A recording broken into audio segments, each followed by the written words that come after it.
مودی کے ہندوستان میں سچ بولنے والے صحافی غدار اور دہشت گرد قرار۔ الجزیرہ کی رپورٹ کے مطابق دلی کے لیفٹیننٹ گورنر نے 2010 تقریر کیس میں ارندھتی رائے کے خلاف مقدمہ چلانے کی منظوری دے دی۔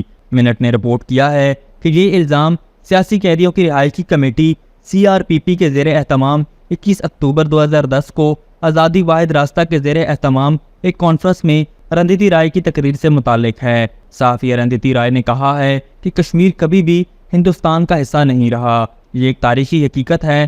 دی گارڈین نے لکھا ہے کہ ارندھتی رائے ہمیشہ سے ہی مودی سرکار کو آئینہ دکھاتی آئی ہے۔ دی وائر نے لکھا کہ 2010 سے ہی مصنفہ ارندھتی رائے کشمیر سے متعلق حقائق منظر عام پر لانے کے باعث مبینہ غداری اور بغاوت کے مقدمات کا سامنا کرتی آ رہی ہیں۔ ماضی میں بھارت اپنی آزادی صحافت اور اظہار رائے پر قدغن لگاتی آئی ہے۔ بھارت میں متعارف کردہ نئے قانون کے پیش نظر حقیقت پر مبنی صحافت کو دہشت گردی کا نام دے دیا گیا ہے۔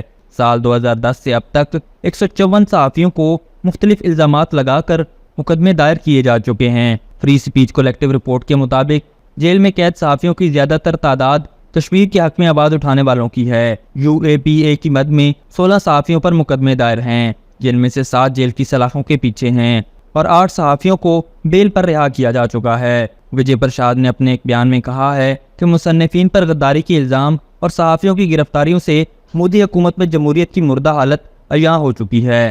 ابھی تک کے لیے صرف اتنا ہی۔ مزید دلچسپ اور تازہ ترین خبروں سے آگاہ رہنے کے لیے ہمارے چینل اسلام آباد انسائیڈر کو سبسکرائب کرنا مت بھولیے، اور اگر ہماری یہ ویڈیو آپ کو اچھی لگی ہے تو اسے لائک کر دیں اور اپنی قیمتی رائے کا اظہار نیچے دیے گئے کمنٹ سیکشن میں ضرور کریں۔